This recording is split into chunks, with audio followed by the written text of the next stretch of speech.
Good afternoon. Thank you everyone for coming to this webinar hosted by my office, FSU's Office of Research Development. We are going to be hearing from COCA, the Council on Culture and Arts in Leon County. My name is Carolyn Bradley, and I am the Research Development Coordinator for the Arts and Humanities at FSU. If you are a faculty researcher in the arts and or the humanities here, I'm always here to help you put together grant proposals. So please reach out to me anytime at cbradley at fsu.edu. I'll put that in the chat. As many of you know, COCA is a nonprofit organization here in Tallahassee, which helps to promote and facilitate the arts and culture. Since 1985, COCA has been working hand in hand with the city, county, state, and local school district as a cultural industry partner. COCA is not a government entity, but the city and county contract with COCA to access the organization's expertise and provide specific services that benefit the community at large. We are very pleased to have with us here today Hillary Crawford, COCA's Grants Manager. Hillary manages all aspects of COCA's grants programs. She holds a master's degree in arts administration from FSU. She has an extensive background in cultural grants administration and is formerly an arts consultant and statewide local arts agency coordinator with the Florida Division of Cultural Affairs. She has also worked as a gallery director and as the curator at Western Carolina University Fine Arts Museum and the Center for Craft. I reached out to Hillary to ask if she would come speak with us today because I was very excited to learn that COCA has been approved by the Tallahassee City Commission for $300,000 for FY23 funding. COCA is now opening a second round of its cultural grant program with a December 8th deadline to distribute these funds. In this webinar, Hillary is going to discuss this valuable opportunity. If any of you are interested in applying, I'm here to help. So just reach out to me in the next couple of days so we can work together to get your application ready in time. Thank you again for joining us, and thank you so much, Hillary, for agreeing to present for us. Thank you. Hi, everyone. I'm Hillary Crawford, from COCA. COCA is the local arts agency for Tallahassee, Leon County. And so that just means that Florida statute allows for each county to designate an organization as their local arts agency. And so COCA is the one that does that for both the city and the county. So we are a 501c3, but we were created out of the statute. So we do have an interlocal government agreement, and as opposed to having most of our revenue being earned revenue per se, we are contracted through the city and county for services directly through them. So today I'm going to be talking about the city funding that's coming through for COCA. And this is part of our FY23 cultural grant program. Historically, this program was created actually with the city originally and COCA, and it was created taking feedback from arts and cultural organizations in the community and looking at what they needed in terms of funding and support from local government. At some point, the county joined the city in investing in this program, and until 2015, there was funding from the city that came by general revenue, which means that it was just money. There weren't any specific rules about it other than the rules created through the grant program. The county funding that comes in is a portion of the tourist development tax. And the tourist development tax is the funds that are earned when people book overnight lodging in our county. Originally, COCA was given a half a penny of the tourism tax. We now receive a full penny. And once that investment from the county was increased, the city stopped their investment of the general funds. And so since 2016, the program has been 100% funded through tourist development tax. And what we've learned through this project, the tourist development tax are also regulated by Florida statute. And so the ways that they are able to expended, the purpose of them is to, in theory, generate more of that revenue. So they have to be programs that are marketed out of the county and things that people from out of town would be interested in coming to see. So what has happened is community art programs that don't meet that requirement have been edged out of our grant program. So we did a major campaign with the city this year to ask them to give us an investment back in the grant program. And so for FY23, we were given a $300,000 investment. Now, our hope is that eventually this will become a recurring investment from the city so that we can fund organizations both that attract tourists to our area, but also organizations that serve our community and meet those needs. So this is kind of our test round to see, what the need is. And so we're excited to have this special round of the cultural grant, and hopefully moving forward, if we can get a sustained commitment from the city, we can integrate the programs together so that we don't have to have a separate round, for each of the programs. Okay. So we already talked kind of about, what COCA is. The mission of the grant program is, again, to serve and support the community of nonprofit arts and cultural organizations within the city through program funding that creates broader public access, benefit, and participation in arts and cultural activities in our community, enhancing both the quality of life and our local economy. And you'll hear a little bit more about that in a minute, but the tourism round of these grants has a section of the rubric that is dedicated to tourism. And so what I did for this round is I separated that with community impact, and I tried to get people to align their programs to different goals of the city's strategic plan. So in addition to meeting the basic goal, we ask that you meet one of the following goals. So you're either providing arts, history, or cultural program with exemplary standards and objectives. So, just really high quality art programming, or you're providing educational opportunities for young people or adults, or you're serving a special or diverse population or need, filling a unique niche, or engaging the community in the creative or artistic process. And some groups will meet more than one of those, but we ask that you meet at least one of those goals. So in order to apply for funding, you have to be a nonprofit organization or a department or unit of a public entity. An example of a department or a unit of a public entity would be, like, for instance, opening nights at Florida State is a grantee of ours, as is MOFA, and the Challenger Learning Center. So they operate under the FEIN number of Florida State University, but they are a unit, and their purpose is to provide arts, cultural, history, or heritage programming. So they're able to apply as that unit. So your mission has to be directly related to arts, culture, history, or heritage. You have to have a governing board of directors and bylaws. You have to have at least 1 year of completed programming in your discipline. You have to have professional staff, and that can be volunteer. But what we're saying is we need to know that there's someone that's going to be responsible for managing the grant and that can handle the reporting requirements that are going to come from this investment. And then finally, you have to produce or present year-round programming within the city of Tallahassee. Now, because these are city funds, if you're already receiving funding from CHSP or the CRA, you are not eligible to receive support for the same project or program through this grant program. So I kind of just went through this, but yes, historically, the grant program was funded through a combination of city and county funds. In 2015, when the county's investment increased, the city removed their investment. And so although they don't invest in the grant awards, we do still receive, they do contract us to manage the program. So we're contracted by the city and the county to provide different services. We manage the art port out at the gallery. The art port gallery out at the airport. We manage the gallery at City Hall. Our arts education manager works with Leon County schools and teachers. we are contracted to manage the grant program by both the city and the county. And we also manage and oversee the cultural plan.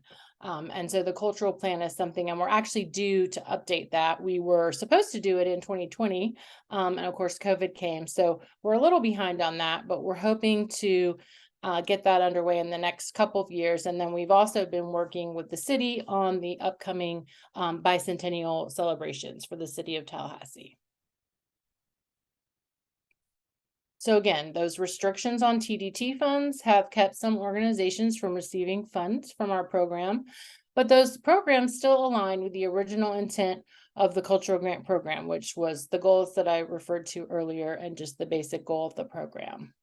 So we did request the reinvestment and were awarded the $300,000. And again, this is a one-time appropriation for FY23. However, we will continue to advocate to the city for that recurring investment in the program. So how can you use the funding? So you can request up to $10,000, and that money is going to cover a funding period of October 1st through September 30th. That is our fiscal year. Now, granted, I realize that, I'm talking to you in November. However, and if any of you applied for the ARPA funds, you may remember that there was an ability to go back and kind of reimburse for funds that were incurred prior to the application. So you certainly can apply for programs that began, October 1 and on. The only stipulation is that the expenses and activities have to be within that October 1 to September 30th period. And whatever funds that you are requesting have to be directly related to the programs that are creating the broader public access, benefit, and participation in arts and culture in our community. So we're not funding, a lot of overhead or things like that, but these are for program expenses. And like I just said, it's not for general overhead. And also we don't allow for capital expenses. Now, let's say that if you were building a set specifically to present a play, that would be something that would be allowed, but capital expenses that are not related to the program are not allowed. And then again, no funds that or expenses or activities that occur outside of that period. And the city also requests that if you are funded through their grant programs, that you don't come to them directly for a line item request. And then there are other non-allowable expenses. It's a long list of things, but pretty standard. Fundraising, food and beverages, alcohol, donations, lobbying, mortgage payments. We don't allow for staff travel and things like that. Anything that's not open to the public or private entertainment, re-granting, religious programs, you can't sub-grant. So if you have any more questions about these things, but it's a pretty standard in terms of grants. But what we do see a lot of people paying for are things like program space, if you need space rental to present performance or something, artists, things like that. Promotion, marketing, printing things, supplies for educational activities, things like that. So we have moved this year to using the submittable platform. So all of our grant applications are completed completely online. And so there is a link, and I have provided this as a PDF, which I think will be provided to you after this, but you'll need to go in and create an account with Submittable, and it's totally free, or you can log in using your Google or Facebook credentials. Once you've created the application, you are able to save drafts of your work, so you can go back. You don't have to have everything done at once. And you can also collaborate, so you can invite someone to assist you with the application if, say, you have someone on your team that's doing the budget and you're doing the program things. So that is a feature where you're able to have multiple folks working on the application together. And there is You will get notifications through the submittable portal. So if you add submittable to your safe list, or always maybe check your junk folder if you feel like you haven't gotten something, but you should get even just like a notification as soon as you submit. And if you want to withdraw it, you can do that. You just need to do that through the portal. And if for some reason you need to edit it, like if you've submitted and it's before the deadline and you decide you want to change something, you can just reach out to me and I can open your application up for editing. But any technical questions about the site, they do have a pretty good resource center, and I actually use it a lot myself. And then they also have excellent customer support. So if you're interested in applying, before you do so, here's a list of some things that you will want to have before you start this process. You're going to want to have your financial records for your last completed fiscal year, along with a budget plan for this fiscal year and the next fiscal year. And basically, that's just so that our panel, when they're reviewing your application, can get an idea of your organization, what your budget looks like. Obviously, because of COVID, you know, we've had people that have had fluctuations in their budgets, but we do see that people are, you know, kind of slowly coming back with their budgets, but it just gives them, you know, some insight into the feasibility of your project that you're proposing and the overall kind of management of your organization. We also look for your board of directors and your staff. So information about those folks, information about your organization and the programs that you are presenting or producing, a proposal budget for the requested funds. So you can request up to $10,000. So you're going to want to tell us how you're going to spend that money specifically. And that's important because when we move into contracting, if you are awarded the funds, that budget will become part of your contract and you will be expected to spend those funds in the manner that you've indicated here. We also ask for impact information from FY22. So we ask how many jobs, how many people you employ, how many volunteers you have, what your attendance is, things like that.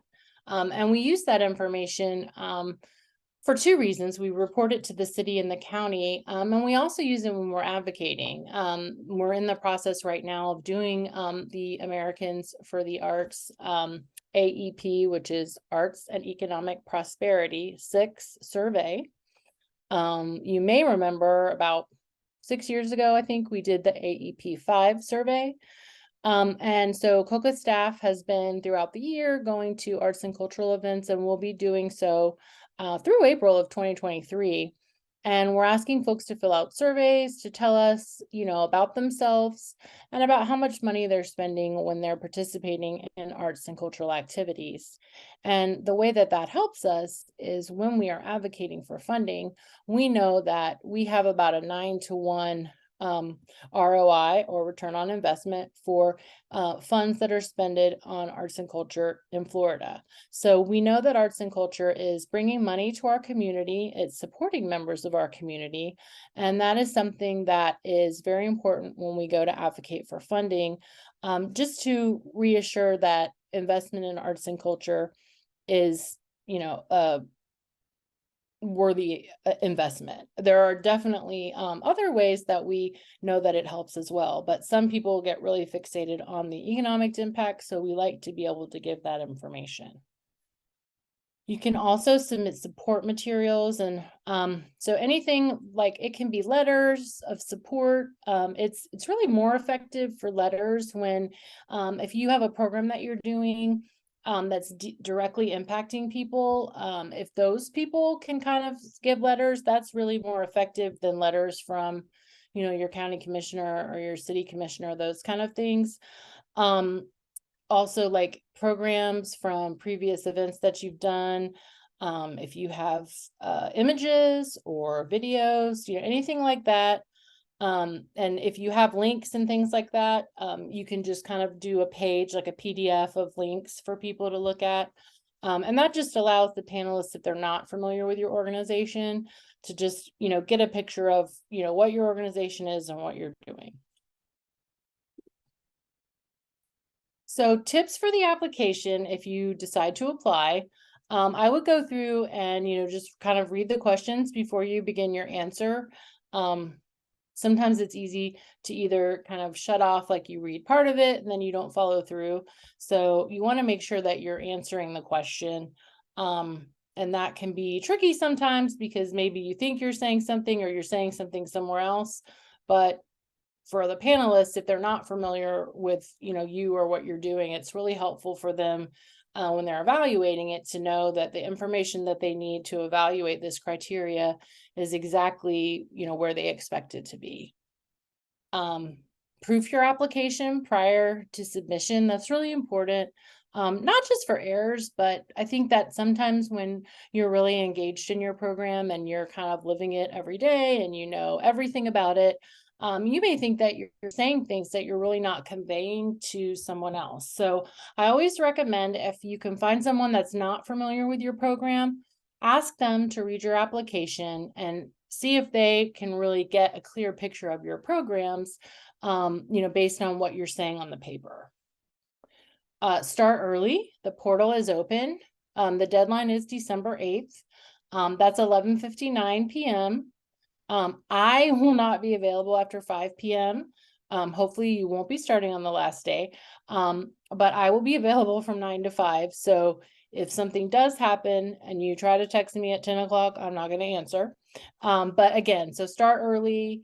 And if you finish early and you would like to submit it and have me look at it before you push the final submit, just let me know, reach out to me. If you give me a week, I'm willing to do that for you, to read it for you. But I do ask that you do that at least a week before the deadline. And also save. Like I said, you are able to go in and save. But one of the things that I found, even just working in like creating the application, is that sometimes if you, like drift off and do something else, then it might like refresh and you might lose something. So I would just say, save often. Again, you are able to collaborate. So, feel free to invite anyone that you would like to assist you with the application. There is, like on the top, I think right-hand corner, a button that says Manage Collaborators. And that allows you to invite people via email. And again, don't wait till the last minute. The portal closes on December 8th at 11:59, and I will not be there to help you after 5. And if you have any questions, please ask me. I'm here to help. I have a link for my Calendly scheduler. So you can set up a 30-minute consultation. We can talk about your idea. If for some reason this grant program isn't a fit for you, I'm more than happy to help you in finding other ways that you can fund your programs, projects, or ideas. If they're related to arts, culture, history, heritage, we do have access to some portals that we use for research, and we do have a classified feature, but I don't know that we've focused a lot on, really academic-based granting things, but I'm certainly, willing to help you search for those funding sources if you would like to set up an appointment with me. So once you have submitted your application, I'm going to look at it first, and I'm going to make sure that you're eligible and that you don't have any errors. If you do have any errors, like in your budget or anything, don't freak out, because I will send it back to you and give you some time to correct things. And then anyone that's eligible will be forwarded to a review panel. Now, we use a citizen review panel. They're volunteers from our community. And if you know anyone that might be interested in serving as a panelist, we do accept nominations. And I am actually looking for panelists for this right now. Or if you're not going to apply and you might be interested in serving as a panelist, I have found that serving on a panel can be a really great way to kind of hone your grant writing skills, because you get a firsthand view kind of what it takes to evaluate a grant. We do have a public panel meeting, and it will take place on January 11th. And we encourage all applicants to attend. The panelists will have read all the grants already and have a preliminary score. Then we'll go through the list, and they will have a chance to ask any questions that they might have. and to discuss anything amongst themselves. Then they will go ahead and finalize the scores and make funding recommendations. And then those recommendations will be presented to the COCA board. On January 19th, we have a board meeting, and then contracts and payments will go out in February. So we're really trying to push these out because we're a little bit, I'm currently contracting the other FY23 grants that were funded through TDT funds. So we're a little bit behind on that, but we're just trying to get it out as soon as possible. So the panel will be reviewing the applications based on the following criteria. So they're going to look at organizational capacity, and that's going to be up to 40 points. And that's kind of where they look at your budget, they look at your staff, and they kind of evaluate whether or not they feel like your organization is going to have the capacity to execute the programming that is proposed in the application. Then they're also going to have 40 points for program evaluation. And so they're going to look at the program and see if it aligns with your mission, what the impact is in relation to the funding request, what your goals and evaluation methods are. So the most points go to those two components. And then the 20 points that typically is for tourism has been changed to community impact. And so this is where we ask that the application align with one or more of the following city priorities.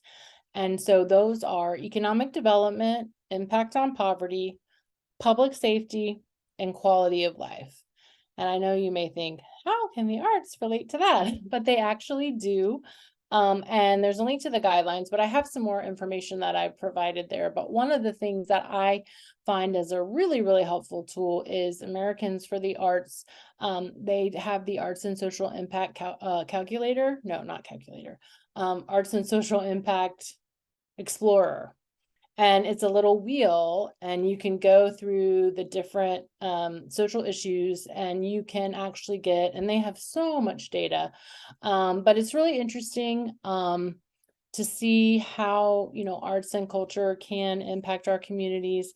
And these are things that are important to our city because they are the priorities for their strategic plan. So we're trying to, as much as we can, show the city that this investment is valuable and that it is providing great benefit to our community.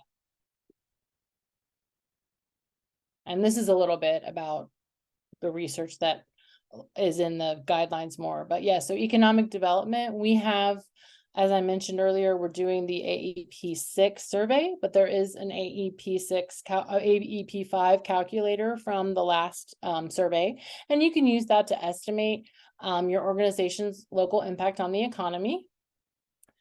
Looking at poverty, if you look at the Florida Chamber's Florida Prosperity Project, they've defined the 10 root causes of poverty, and several of those are impacted directly by arts and culture. And then the public safety again, and that is the link to the Arts and Social Impact Explorer, which is one of my favorite things ever. You can just spend a lot of time looking at all the data that they've compiled there, and I think that it's really amazing. And then finally, with the quality of life, creating healthy communities, which is the Arts and Public Health in America initiative. And they talk about the benefits of arts and culture on the quality of life. So the way that the funding is going to be distributed is that all the applications will be scored. So priority funding will be given first to the following. Organizations that were not awarded any funds in round one of the TDT funding, minority organizations, and underserved organizations. So those folks will move to the front of the line. And then after that, we will have organizations ranked by score, and then we will just give out funds until the funds are exhausted. If there are more funds available than the total request, then we will roll any remaining funds over to the next fiscal year. So if you were to be funded, there are requirements for accepting the money. So some of the things that you're expected to do, you are expected to use the logo. We do have a combo logo for you. It's the COCA logo, the city logo, and the county. And so those are expected to be used on the promotional materials for programs that are funded through the grant. If you choose to put logos online, you have to link them to the appropriate websites, and we give you instructions on all of these things. And your promotional materials, before they are printed, they have to be approved by our marketing manager, Samantha Sumler. And that's mainly just because, you know, sometimes we'll have people, you know, throw logos in crazy places, or, you know, they're distorted, or, you know, whatever. So she kind of comes in and lets you know that, hey, you're on the right track and this looks good. We also ask you to track attendance and the residents that you're serving through your programs. So that can be done in different ways. If you're selling tickets, you can do it that way. Sometimes people do surveys, get more information about the people that they're serving. So, and we can assist you with that if you need help with that. And then you'll also submit a final report at the end of the grant period. And so that report is going to talk about the grant activities. And then you're also going to submit an expenditure log that shows how you expended the grant funds. Now, you are expected to keep a grant file with information, more detailed information about those expenses, because if you were audited, we would ask you to provide things like invoices, copies of canceled checks, redacted bank statements. But just for the first round, you're only going to submit this list of your transactions. So here are some links. The program guidelines are online. The portal is also online. And you do have the ability to set up a 30-minute consultation with me if you want to talk about this program, or if you have a project that you're looking for funding for that doesn't fit this, we can discuss that as well. You can also schedule a marketing consultation with Samantha Sumler. So if you're looking at promoting your programs or activities, we have a media guide and we have advertising opportunities for you know, arts and cultural programs, but we also have some free things. So if you don't already know about Tallahassee Arts, that is our website. And you can search there for events and classifieds, information about classes, jobs, call to artists, all kinds of things. And there's some pretty robust newsletters. There's a newsletter that goes out on Monday, which is called This Week, and it's you know, the top events for the week. And we have a subscription of about 14,000 people. So the Monday events go out. So if you are an organization that is producing or presenting events, that's a place that you can list your events for free. And then those will be kind of picked up and can be promoted in that newsletter. If you need, you know, again, artists, we've had people, I had someone that asked me about a grant writer. I said, hey, make it classified. So that is a free service. So you can not only post things, but you can also receive those newsletters. And so there's a link here. This subscribe will take you to where you can sign up for that.